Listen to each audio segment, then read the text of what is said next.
These are the tools you will need for this project. For my stamp, I have chosen this Queen Bee wax seal, but you can use any stamp you'd like, whether metal or rubber. Also, I have a non-stick work surface, a needle tool, a circular template, and a texture tile. I'm using a hive texture. Not pictured but also helpful is a tiny drill bit. This is my favorite non-stick solution for keeping clay from sticking to textures and tools. The directions say to spritz it from the bottle, but I find that delivers too much. I will use this method to rub a thin layer everywhere I think the clay might touch. I have 13 plain cards on either side of my texture tile. This is because I measured my texture tile to be 10 cards tall. So first I placed 10 plain cards on either side, and then I added 3 more because I want the slab I'm about to roll to be 3 cards thick. I will gently work my clay into a tall pancake shape. Because this is a fine line texture tile without a lot of depth for the clay to grab, my usual method of the rolling pin might be a little tricky.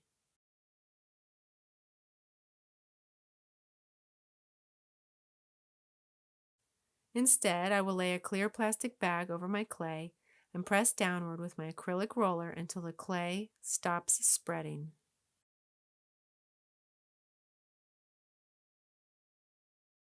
Because of the cards, I know my clay is 3 cards thick. The bag will come off without a release agent. And if we've done this right, the slab should be even and should pop off with a sharp texture.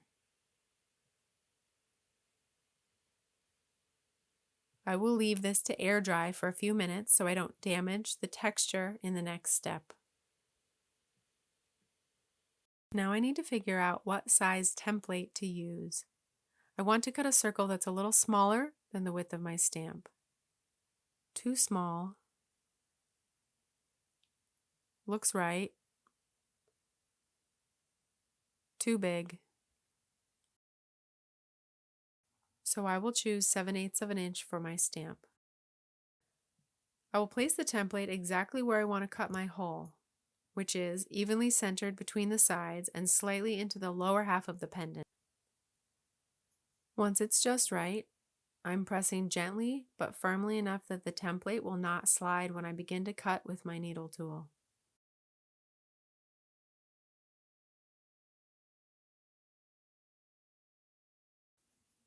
Holding the needle tool as straight up and down as I can, I cut a circle.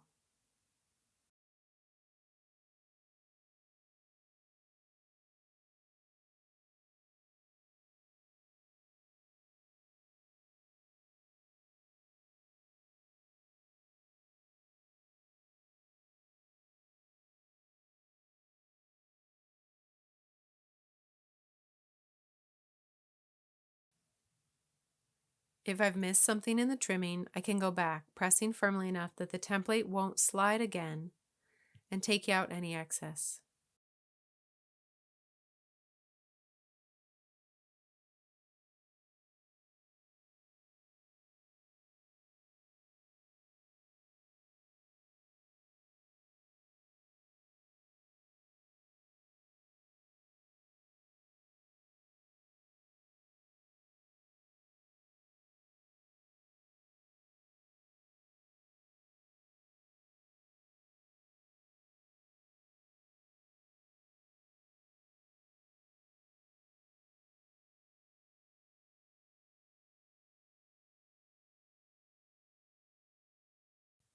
And now it goes to dry.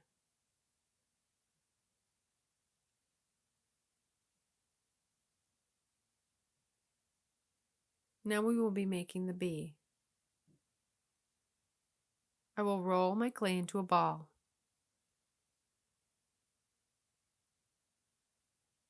Or as close to a ball as I can make it.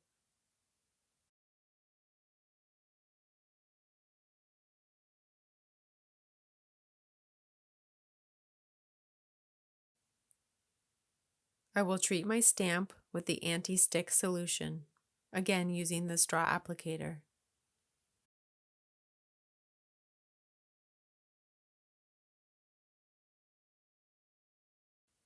And then we'll use one of my silicone shaper tools to spread it into all the recesses.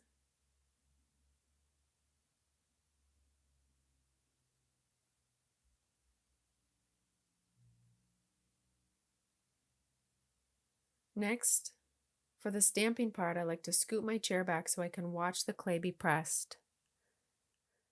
This is my best method for making sure I have an even pressure on all sides of the stamp. And then I use my needle tool to trim the excess.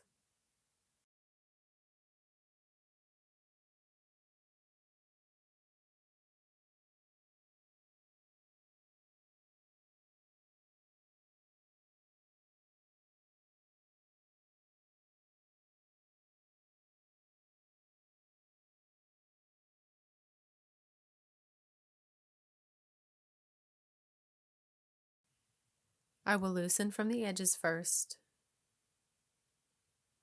in an attempt to not warp the shape as I take it off. And with any luck, our impression will be clear.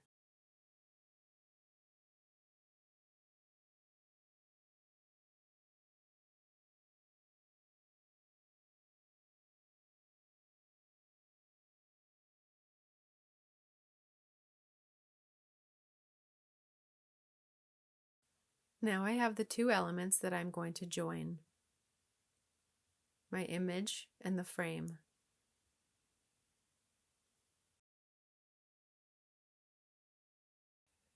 Once the frame is dry enough that I can put a little pressure on it without it warping or bending, I will use my favorite tools, a little water and a finger, to begin smoothing the inside of the ring.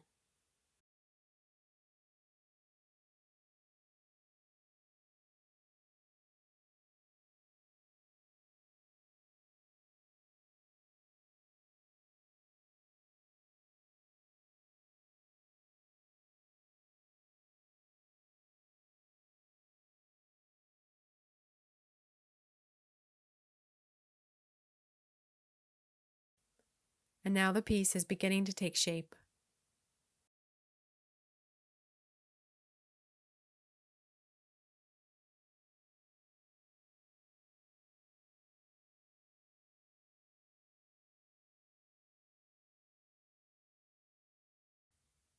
I'm going to use my tiny brush to add clay paste all around the circle.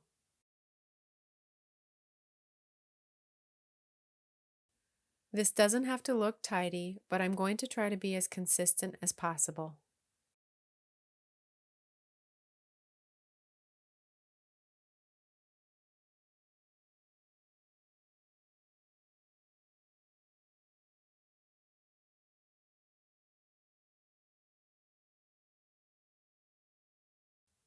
And then I'll go over it with a little water to hydrate what I put on first.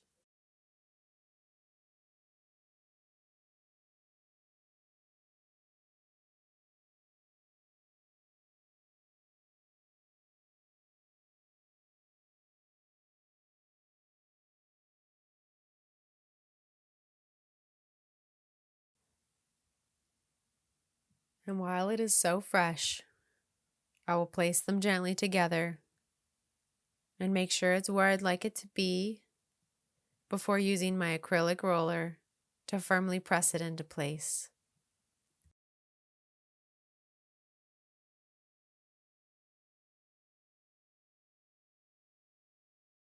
Next, I will use my silicone shaper in the cup shape to add a little water into the curve where these two pieces and the paste between them join.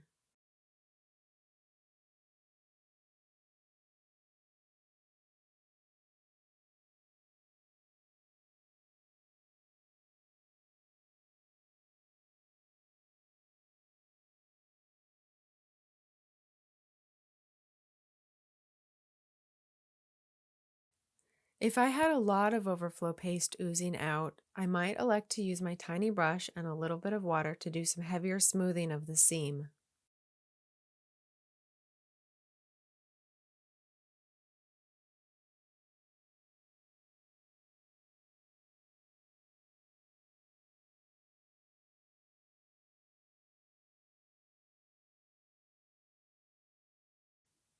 And then I could go back again with my cup shaper to smooth out any excess. All of this finishing work is optional and can be done to whatever degree you prefer. The important thing is that the joint is strong, which means putting enough paste in the joint and pressing all the elements together for a few seconds.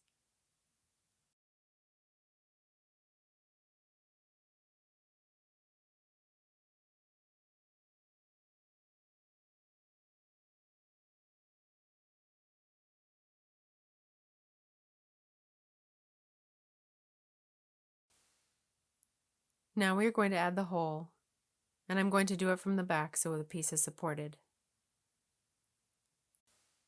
The needle tool is perfect for drilling a pilot hole and can also be used to enlarge the hole, though I also suggest using a tiny drill bit for the enlarging,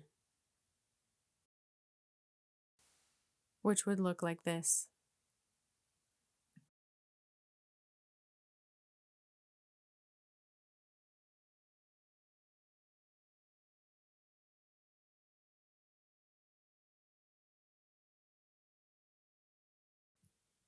And here I am continuing that work with the needle tool.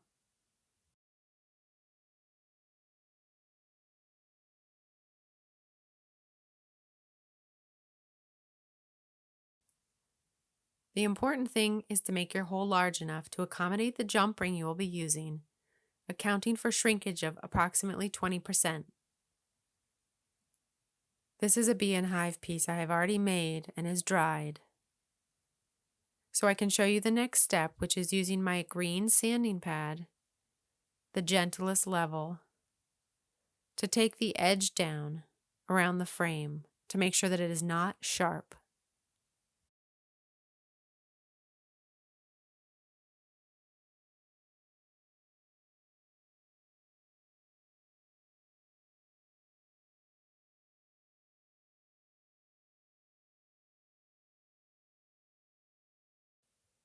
Finally, you can finish the back of the piece to the degree that you would like. Here's a suggestion for how I blend these two pieces and make sure that the back doesn't have any sharp spots.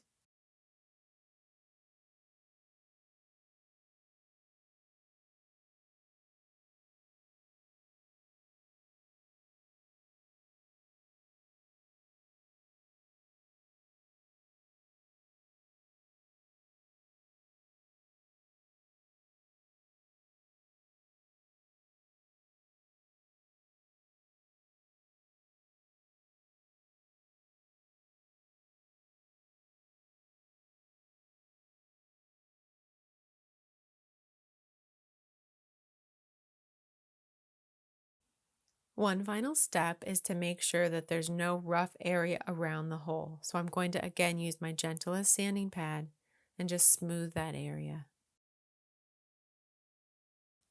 And I'll go around it one last time with my drill bit to make sure that the hole is large enough. And now it is ready for fire. These two pieces are right out of the kiln, with the one on the left having been treated with liver of sulfur. I'm going to remove the top layer of tarnish with my gentlest sanding pad, revealing the silver below. First doing the bee,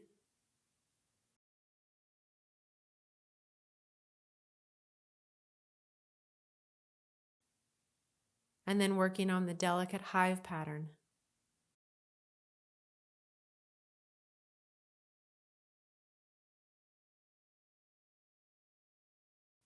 Once I've removed as much as I want to, I will polish with my burnisher, going carefully to only polish on the bright silver I have revealed.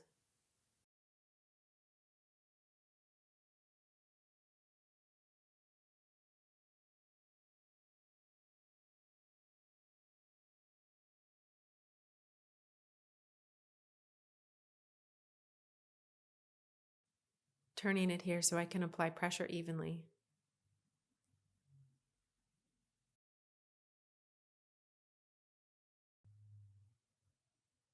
This side-by-side shows the one on the right still unpolished, and now you can see its wings have been polished.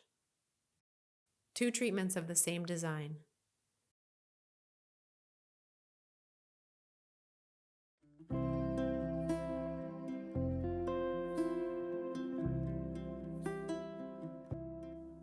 If you're interested in a silver clay toolkit with many basics, including several of the tools included in this tutorial, you can find it on my website, linked in my profile. Jewelry available at bluedotjewelry.com.